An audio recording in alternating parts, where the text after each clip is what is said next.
go the distance? Yes, it does easily. 50 to Virat Kohli. Gets him going.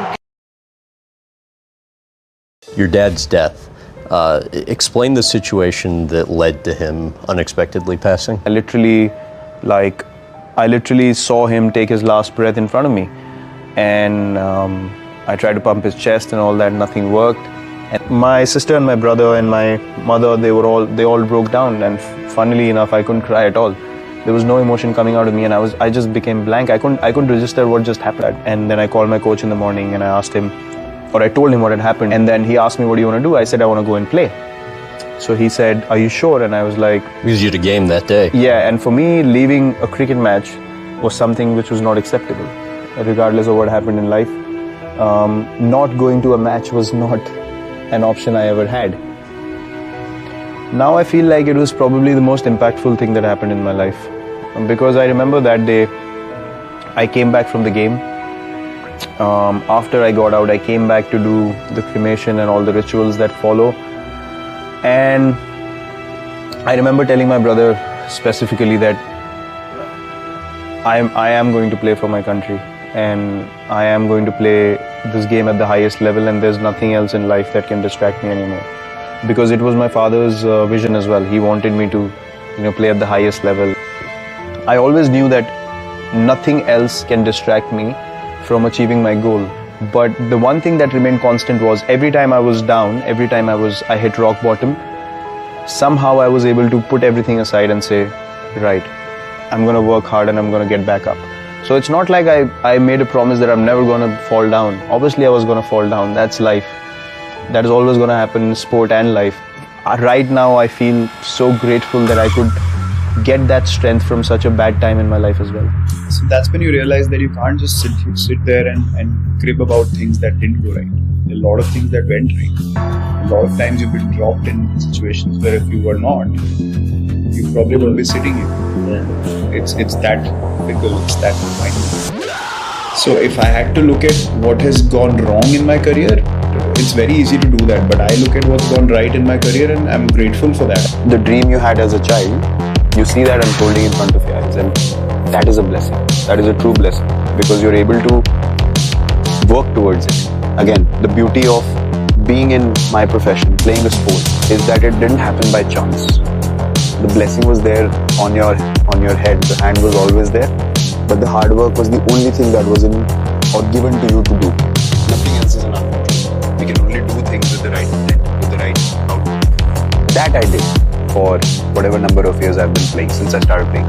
So that makes me very, very grateful that I was able to live up to that blessing that I was given, and continue to do so till the time I play the sport. The power of visualization and believing in yourself is so huge that we never tap into the potential of that fully. But it's only when you really put out all the distractions on the side and believe in yourself, you can do something which is not perceivable for people on the outside. I wanted to get back into the team so badly that that period, it was before all of this happened. This was when I played for the country and then I was left out.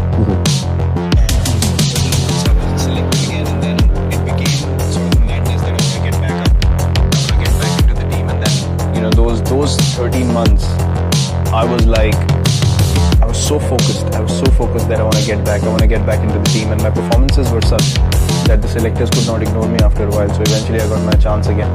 I kind of, in that adverse situation, kind of got a resilience that, hold on, maybe I can be different if I think different.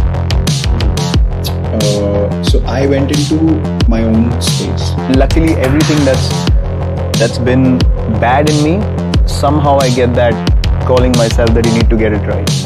Like there hardly anyone coming and telling me, you're really messing up. It just comes from within. And then I saw myself in the mirror and I was like, you can't look like that if you're an international cricketer.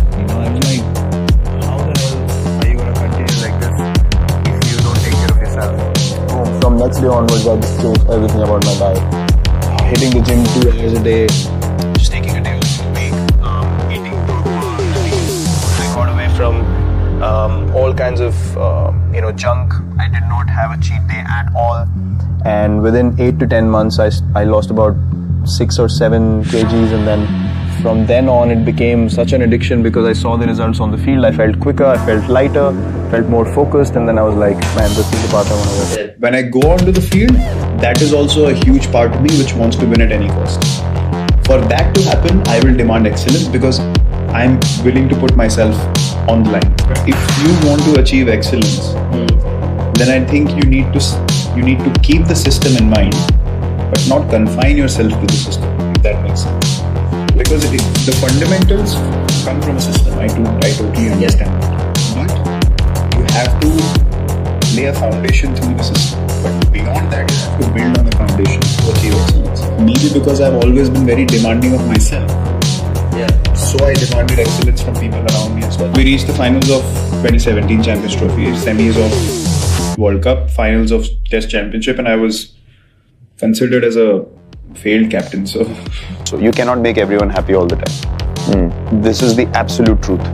And why that happens is because certain individuals will not buy into the intensity of what you're saying immediately. So they try to find their own comfortable ways, which you have to ignore because the vision is priority. I never judged myself from that point of view. I was never what we ended up achieving as a team and as a cultural change. For me, that's always going to be a matter of pride because a tournament happens for a certain period of time, but a culture happens over a long period of time.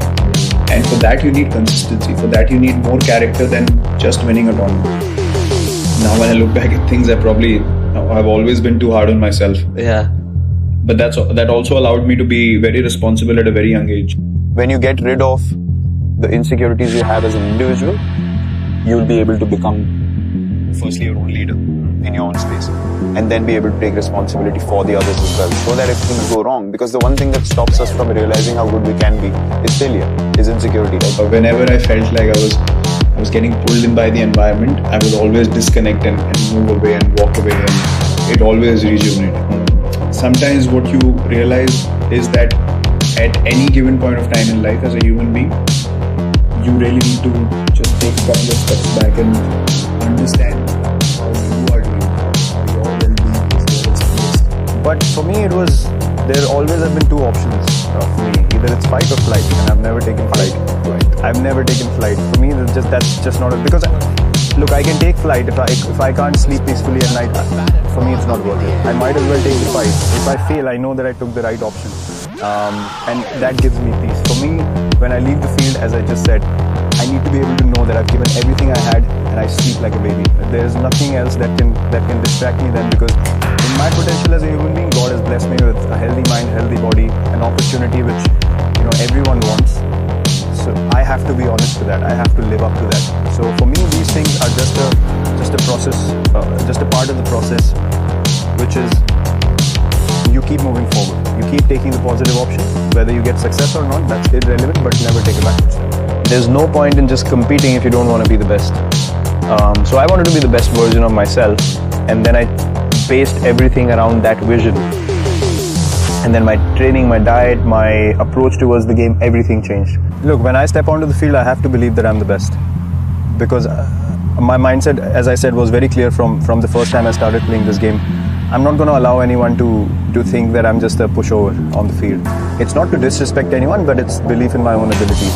Because look, at this level, people are going to eat you up. If you show them any vulnerability or fears, they're going to eat you up. So for me, I just have to be as fearless as I can. And I've always been looked at as someone who is very confident, very mentally strong, and just can endure any situation, any circumstance, and find a way and show us the way. So I felt like I don't want to walk into the field thinking, or the opposition thinking, or this is just a pushover. Don't worry about this guy. He's gonna do no damage to us, and he's just playing just like another player in the team and stuff. I wanted to make an impact. I knew that I have the ability to make my team win, and I wanted to be that version of myself where if I walk in, I wanted teams to think like, we need to get this guy out or else we're going to lose the game.